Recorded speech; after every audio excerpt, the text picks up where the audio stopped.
मनोज सिन्हा का एक बयान आया है कि एक स्ट्रिक्ट लॉ होना चाहिए जो जमात जैसे जो ये जमात इस्लामी जैसे इनको इलेक्शन में लड़ने नहीं देना चाहिए। क्या आप आज क्यों जाग गए ना एलजी साहब?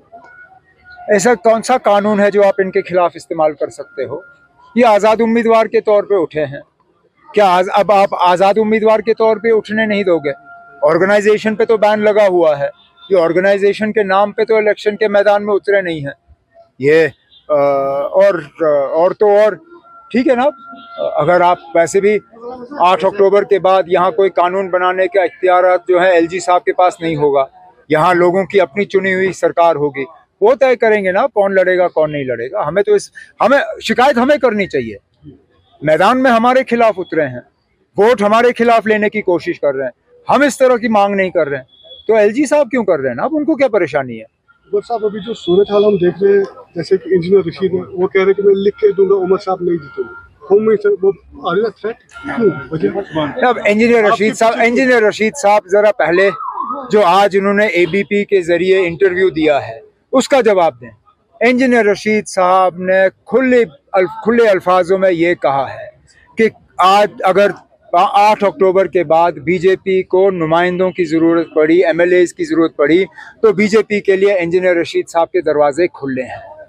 अगर आज इंजीनियर रशीद साहब बीजेपी को मदद करने के लिए इलेक्शन लड़ रहा है तो जम्मू कश्मीर के लोगों को बहुत सोच समझ के अपने वोटों का इस्तेमाल करना चाहिए, क्योंकि मैं बार बार ये कहता आया हूँ। आज इंजीनियर रशीद साहब ने शुक्र है हमारी बात को तस्लीम किया है। मैं कहता आया हूँ कि ये लोग आ रहे हैं सिर्फ और सिर्फ यहाँ वोट को तकसीम करने के लिए और नेशनल कॉन्फ्रेंस को नुकसान दिलवाने के लिए। इंशाल्लाह 8 अक्टूबर को साबित होगा कि इंजीनियर रशीद साहब जो हैं उन्होंने लोगों से हमदर्दी के नाम पे वोट हासिल किए, लेकिन आज वो वोट उनको नहीं मिलेंगे। उनके कहने के मुताबिक जमात इस्लामी लाइक माइंडेड कैसी है? वो कहते हैं कि हमने वो तो आपको उनसे लेना, वो तो आपको इंजीनियर से पूछना पड़ेगा, क्योंकि आज इंजीनियर बीजेपी की मदद करने के लिए तैयार है।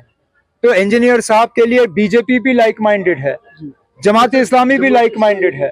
अब ये तो सिर्फ इंजीनियर ही समझा सकता है ना। मैं तो उनकी सियासत आज तक समझ नहीं पाया, आप समझ सकते हैं तो अच्छी बात है।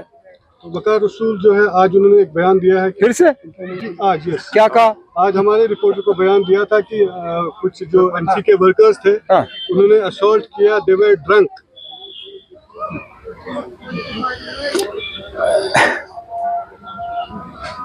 अब फ्रस्ट्रेशन में लोग बहुत कुछ कह जाते हैं।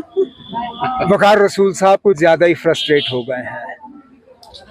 अब इलेक्शन खत्म हो गया है, उनको चुपचाप बैठना चाहिए, 8 अक्टूबर का इंतजार करना चाहिए। लोगों का फैसला हमारे सामने होगा। बाकी रही बात उनकी अपनी तंजीम जो उनकी कांग्रेस पार्टी है, उन्होंने उनके इन बयानों को पसंद नहीं किया। उनको जो नए पीसीसी के सदर बने हैं उनके तरफ से मार पड़ी है एक बयान के जारे।